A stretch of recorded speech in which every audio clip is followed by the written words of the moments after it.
ஒரே இடத்துல இவ்வளோ ஊறுகாயா? அப்பப்பா, எவ்வளவு வெரைட்டி! பூண்டு, பச்சை மிளகாய், நார்த்தங்காய், சிகப்பு மிளகாய், இன்னும் நிறைய நிறைய.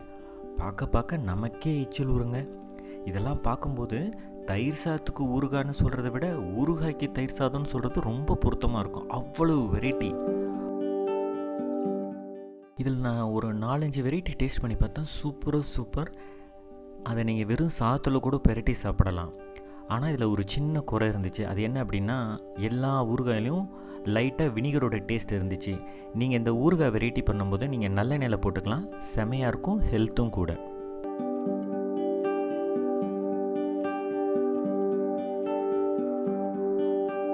ஊறுகாய் மட்டும் இல்லை, அதில் டிஃப்ரெண்ட்டாக ஊறுகாய் ஸ்டைலில் ஸ்வீட் இருந்துச்சு. அதுவும் சூப்பர்.